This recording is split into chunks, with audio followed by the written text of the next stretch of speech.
Comment dire 3 fois 4 égale 12 en anglais? Comment faire des soustractions, des multiplications, des divisions? Comment est-ce qu'on dit les chiffres après la virgule en anglais? Eh bien, c'est ce que nous allons voir dans la leçon d'aujourd'hui. Let's get started.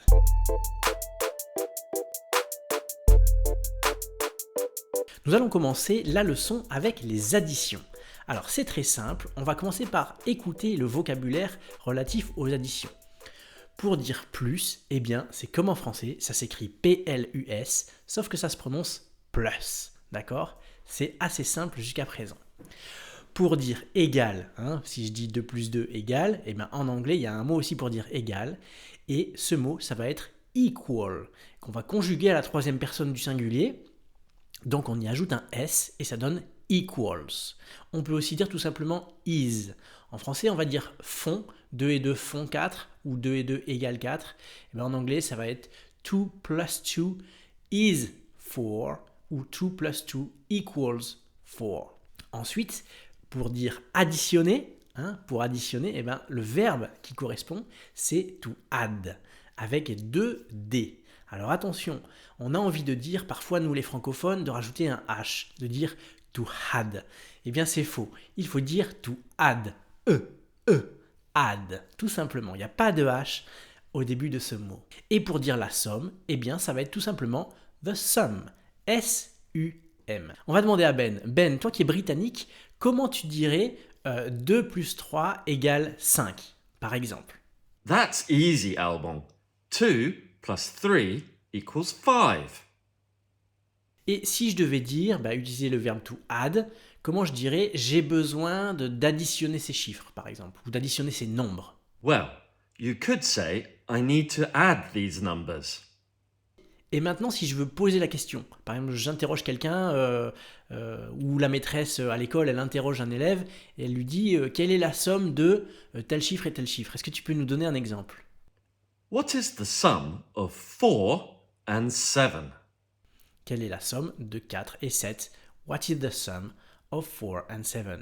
Ok, on va passer maintenant aux soustractions. Alors, comme tout à l'heure, on voit le vocabulaire. Est-ce que vous savez comment on dit moins? Si je veux dire 2 moins 2 égale 0, comment je dis moins en anglais et surtout comment je le prononce? Écoutez bien, ça se dit minus. Minus, ça s'écrit M-I-N-U-S, ça s'écrit minus si on devait le prononcer à la française, mais ça se prononce minus comme si ça s'écrivait E-U-S si vous préférez, minus, avec l'accentuation qui se fait sur la première syllabe. On a aussi le égal, equals, et le verbe soustraire. Est-ce que vous savez comment on dit? Eh bien on dit to subtract. Alors attention, on a vraiment envie de rajouter un S, to subtract, mais c'est to subtract. Voilà, c'est le verbe qu'on utilise en anglais, soustraire. Par exemple, 5 minus 2 equals 3. 5 moins 2 égale 3. Si je pose une question, eh bien ça donne how much is 10 minus 4?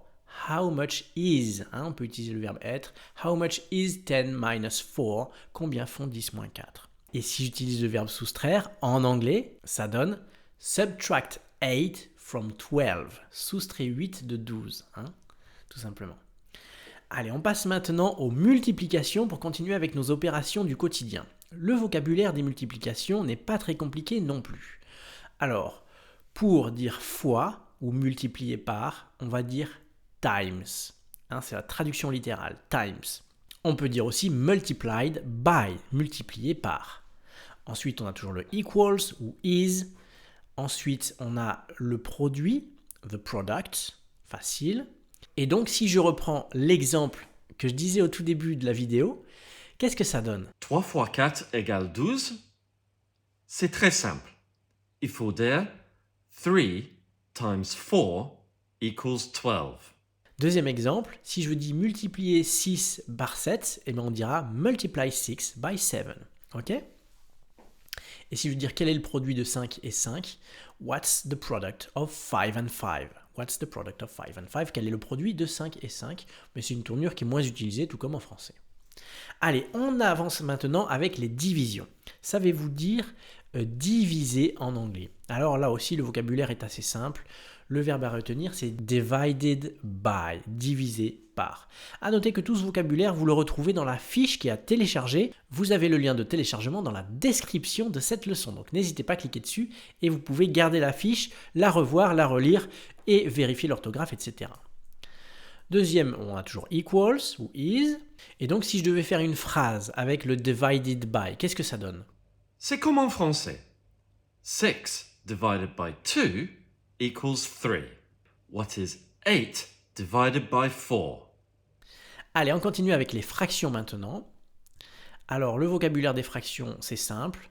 On a half, c'est un demi. A third, c'est un tiers.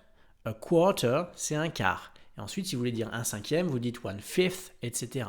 Il faut utiliser les nombres ordinaux, cinquième, sixième, septième, etc. Je vous mets aussi le tableau des nombres ordinaux. Il y a quelques exceptions à connaître. Je vous le mets sur la fiche à télécharger. Alors, écoutons Ben pour un exemple. Si je veux dire par exemple une moitié plus une moitié, ça fait 1. Comment je dis ça en anglais? Comment vous le diriez-vous? Il faut dire a half plus a half equals 1. Or a whole.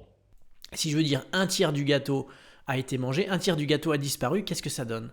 A third of the cake is gone, Alban. What have you done? Voilà, a third of the cake is gone. Il était très bon. Enfin, dernier exemple, can you divide this into quarters? Est-ce que tu peux diviser cela en quarts? Et on imagine, on coupe un gâteau en quarts. Bon, voilà. Allez, on termine avec les chiffres après la virgule. Il faut juste mentionner que les chiffres après la virgule, eh bien, ça va se dire avec les points. On n'utilise pas de virgule pour parler de chiffres après la virgule. On parle du point décimal. Donc, c'est le point qu'on utilise. La virgule va être utilisée en anglais pour séparer les milliers. Là où nous, en français, nous utilisons des espaces. D'accord? Donc, c'est pas du tout pareil. Pour parler des chiffres décimaux, on parle de decimal. To round up ou to round down, ça veut dire arrondir.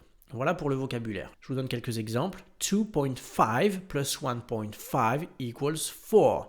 2,5 plus 1,5 égale 4. Et là, on a dit 2.5 plus 1.5 égale 4. C'est comme ça que l'on dit en anglais. Voilà pour ce qu'il y avait à savoir sur l'essentiel du calcul en anglais. Retrouvez des compléments, le tableau des chiffres des nombres ordinaux, etc. et le vocabulaire de cette leçon sur la fiche qui est à télécharger dans la description. Merci d'avoir écouté cette leçon et à bientôt sur l'espace membre Anglais Cours Club si vous voulez suivre une formation complète d'anglais adaptée à votre niveau. See you soon. Bye bye.